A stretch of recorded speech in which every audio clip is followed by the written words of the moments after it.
know. Yeah, everything. Is this where your family reunions were held, or? No, like I said, it's over there at Sherman's place. Okay. Yeah, 'cause you got a big old barn and everything and stuff. Mm-hmm. You know, but yeah, my grandmother's sisters and brothers would come down from New Jersey. Mm-hmm. A lot of our family migrated to New Jersey and Virginia, Richmond, Virginia. Okay. And they would come, during the summer, spend a week or two, load up on the hams and the sausage and everything and take it back up the road, you know. So just coming back to their ancestral roots. Yeah. Never forgot. Never forgot, The importance in doing that, right? And the strange thing about it was all of them had kind of prospered in life.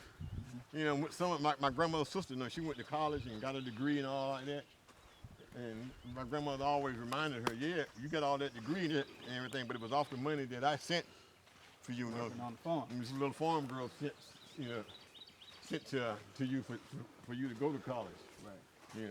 So let me ask you, coming back here and being so closely connected, what is the emotional, what from an emotional standpoint, how does it affect you knowing that your family was able to maintain all of this land and it's still in your family, and you can still say that, that's ours, especially in the climate in which so many African Americans have lost land and do not have it anymore. So how does that feel for you? I mean, we were literally walking down the road that you grew up as a child in.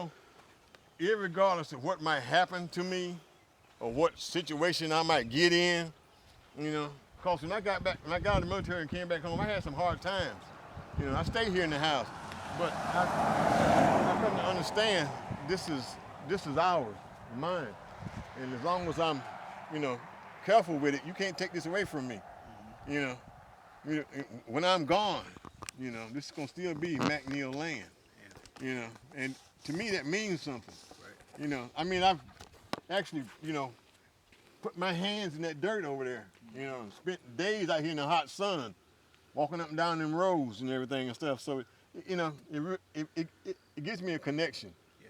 More so than any other members in my family. Like my sister, she lives in Aberdeen. She's got land down here, but she's never really walked it like I walked it. Me and my brother. Yeah. So it really means a lot. Standing here and my grandmother hollering out the window, to come eat. Supper's ready.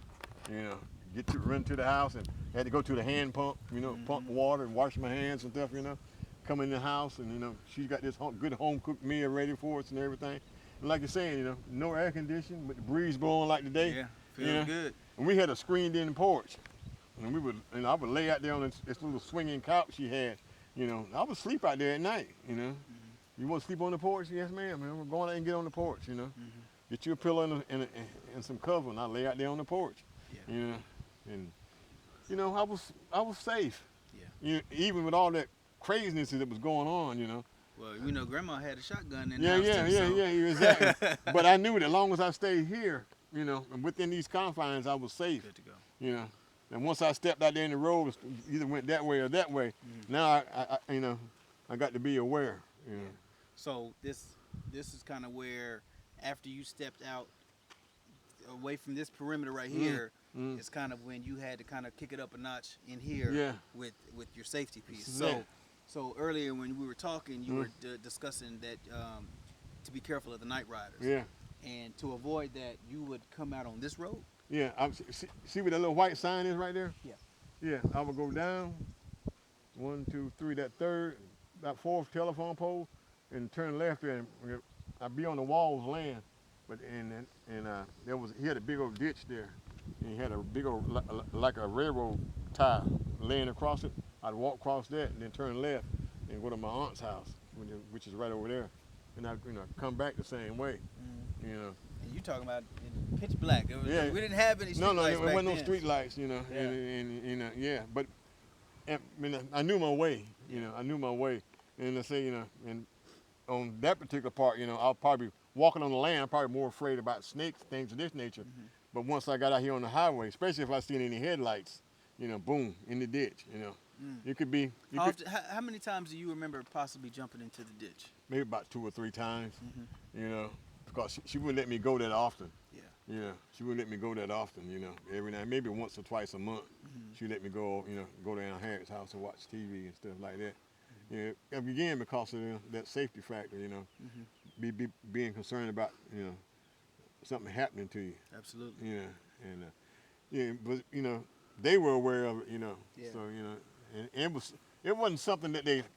It wasn't like a bucket of cold water that they threw on you. Right, right. They gave it to you a little bit at a time. Mm-hmm. A little bit at a And time. allowed you to pick up the pieces and Yeah. kind of galvanize exactly what it is that they were saying. Yeah. with Something regards to your happened, safety. something might have happened in Mississippi, and the news got up here. Mm-hmm. You hear about that boy in Mississippi that they hung and stuff. That's what, that's why you got to be careful out there on that road at night and stuff. Yeah. Because we don't want nothing to happen to you. And yeah, it did happen to him, and I understand it can happen to me too. So I got to be careful. Have you ever seen any white sheets out? Anyone in the white sheets? Not until KKK? I came back from Vietnam. Yeah. And what was that experience? That was here in Scotland County. Yeah. What was that experience like? It was. It wasn't at that particular time. It wasn't frightening. It was more of a, like a boiling anger. Where were they at when you? Downtown. In downtown. But I'm just the audacity. Of them. To try to do something like this. People that work in the grocery stores and Yeah. and maybe your postman at the time. At the time, right. Our faces are hidden up under. Yeah, those the sheets. And that, and then too, I done went off and put my life on the line, and now you're gonna hide under the sheet and tell me what I can't do and what I can't do, and I'm just not having it. Just not having it. And I don't see why we don't get together and rise up and take care of this. Yeah. But That's how life was, right? But it's just ignorance. It's just ignorance. And I mean, where we gonna go? This is the only place. This is the only planet we got. Yeah. We can't go nowhere else. We can't beam ourselves nowhere else. And we gotta live here. Some kind of way. Are we gonna destroy ourselves from within? I'm not looking forward to that. I wouldn't want that to come to be a reality. Like Rodney King said, why can't we just get along? Absolutely. Why can't we just get along? Absolutely. I want to be able to, go to town or go take my children in the same place you take your children. And I want Make the same wages. Same wages, yeah. I remember living in Michigan. We'd go to the store. The store might be 10, 15 minutes away. You can't let your children do that nowadays. Man, we were young. Mama, can I go to the store? Yeah, go ahead. Be careful. Pew, get your little 20 cents and take off. But not now. Definitely not now. You go out the door and you may not never come back. Man, I could only imagine how elevated your heart rate would be sometimes. Yeah, I'm already scared from watching all this crazy stuff on TV. Then I'm coming back and praying I don't, see a car. And because there were times, I would be walking the road and a car comes and I would literally get down and lay down in the ditch. Wow. Because my grandmother told me that's what you do. You see the car coming, especially you see it from far off a distance before they see you. Get down in the ditch. Why? Because they would tell me, there might be some people looking to do you some harm. Get down in the ditch. Yeah, and you couldn't take a chance. Like you was already in the military. Yeah. You wasn't even. Yeah. You didn't even sign up yet. Sign up, yeah, exactly. You got some good practice. Yeah, right? down there doing a low crawl, on the side of the road, Golly, Yeah. man. I tell you, man, it's just like, and it's stuff like that really inspires me to want to do this project. Well, to do this project because who's thinking of that stuff? Yeah. You know what I'm saying? And, you're 12, 13 years old. And you have to jump down and get in a ditch because of the simple fact that you may not make it home. May not. You've mentioned it numerous times because of the way that the country is. Yeah. So tell me your thoughts, and if you felt like during that time period, from a mental health standpoint, how it affected African Americans.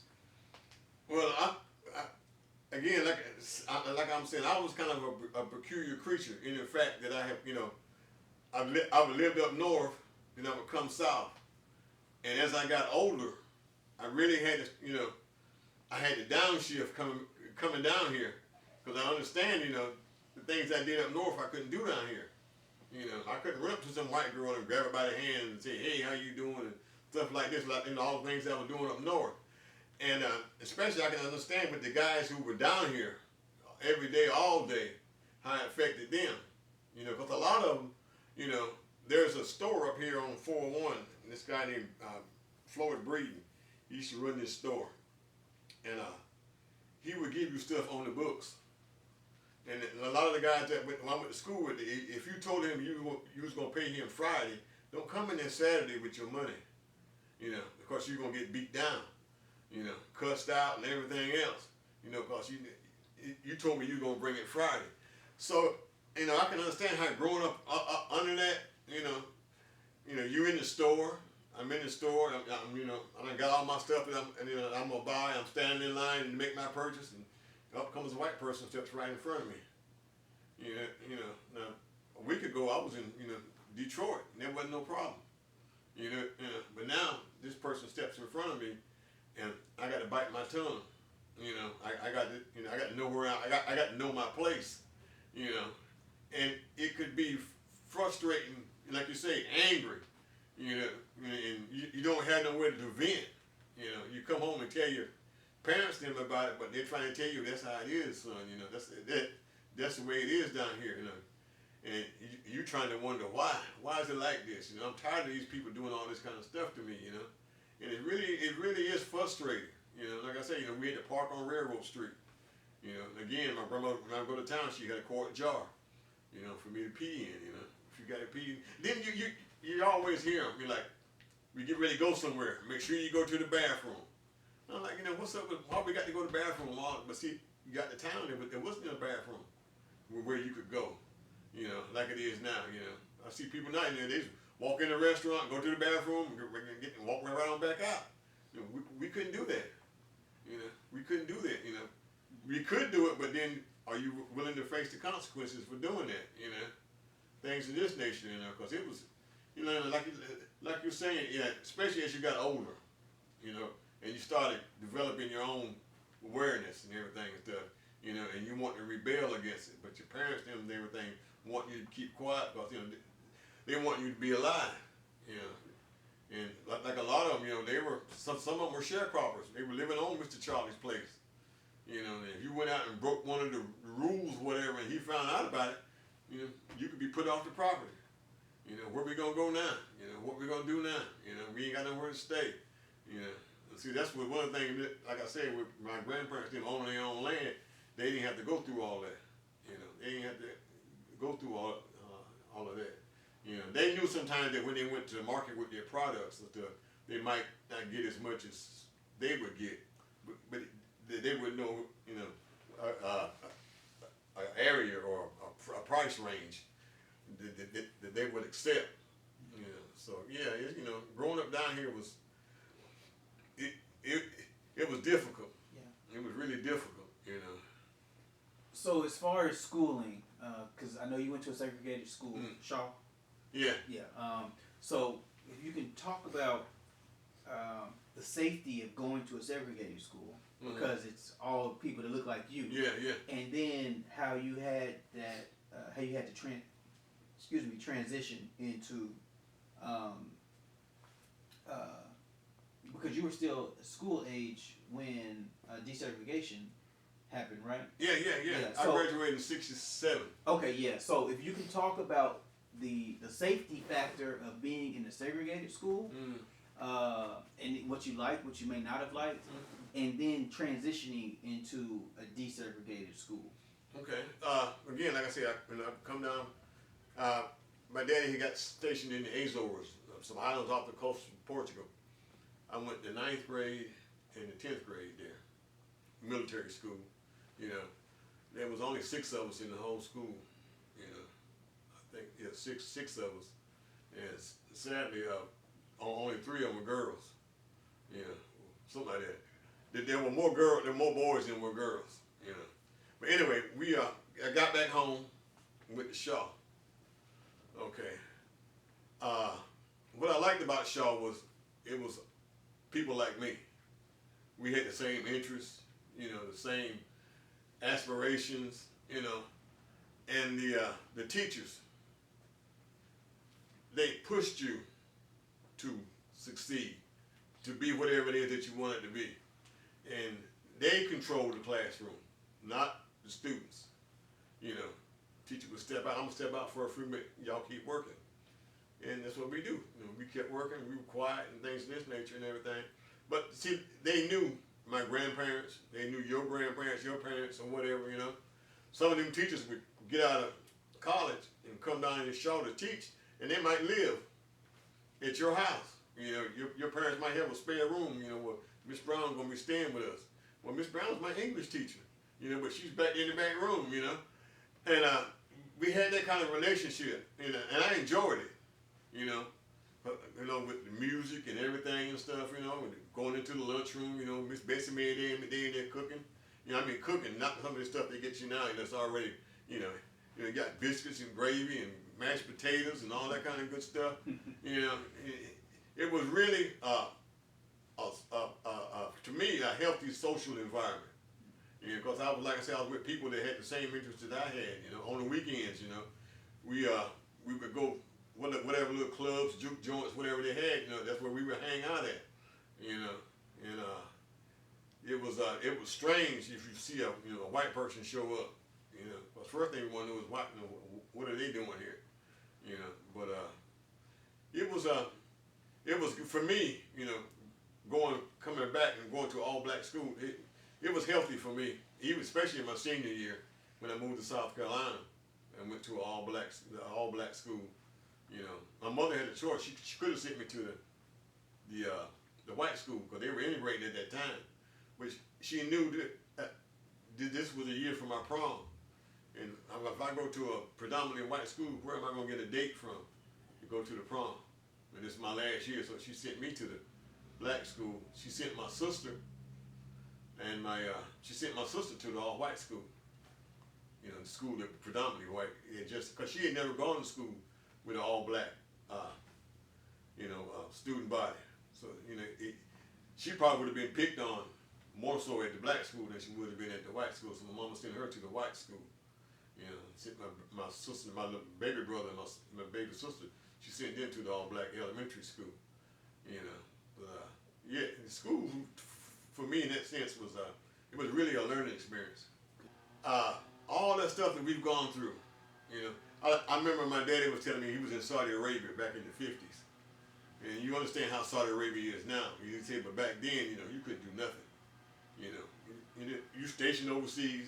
Most of the time, you're in the military, you're overseas. You can find women all everywhere, this, that, and the other.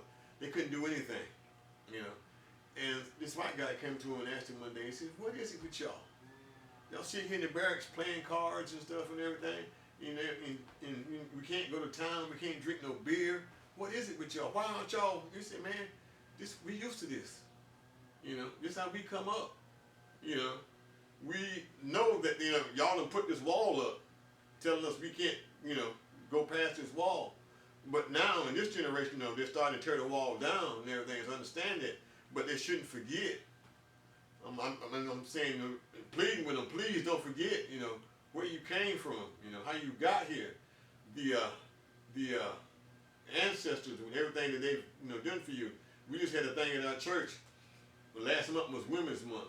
All the women in the church, you know, way back, you know, to this one lady that lived next door here, her great grandmother, 106 years old, you know, how all these women contributed and everything to the church and everything and stuff.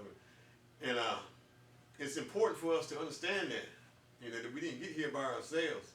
You know, that's the one thing I don't want the young generation to forget. We didn't get here by ourselves. There's a lot of things that we had to endure that they have no idea about. They don't have any idea about how, you know, things. I mean, as far back as their grandmother, sometimes, you know, I went through, you know, because it was rough. It was rough, you know, but, you know, by the grace of God, we're still here, you know, and we're always reaching, to me, to find that core, that center, you know, that holds us all together, you know. If we ever lose that, we're lost. We're lost, you know. We ever lose that who we are type of thing, or people like my cousin, every January, the first Sunday in January, all the McNeils from wherever, we all come together here in Wagram, you know, and have a family dinner, and you know, this is your cousin, and this is your cousin, and this and that and the other, you know, and you know, my aunt, you know, Aunt True just died, you know, she was 94 years old, you know, one of the oldest members in our family, you know, she was at that dinner last January, you know, first Sunday, and you had to look back, you know, and think about it. I remember going to Aunt True's house, and you know, she had 6 boys, and they standing in the kitchen eating, you know, and things this nature. And people talking about the things that she had done to help people and stuff. My ex-wife was talking about how, you know, when they kill hogs, and Aunt True told her, you know, this is what you do, girl. You know, sharpen this knife like this, and cut this meat this way. And she said, I learned a lot from her, you know. And these are the things that we got to pass on. We got to pass it on to our young folks, you know, let them know, you know, you just didn't get here, you know, on your own, you know. I know they're all talking about the hip hop generation and everything. So some of the things that my grandmother and my grandfather and your grandparents, things that they went through, you know, knowing, you know, that the people that were trying to subjugate you, you were just as smart and maybe even smarter than they were. But they, you know, they had the upper hand at that time. So you know, you had to try to find your way. You know, had to try to find your way. You know, and we need to stay connected as much as we can. You know. It was a pleasure to hang out with Mr. McNeil in Scotland County, North Carolina. Learning about his military history, family land, and family history was amazing. I hope you enjoyed. Make sure to subscribe and share with friends to see more content like this. Until then, take care. Peace.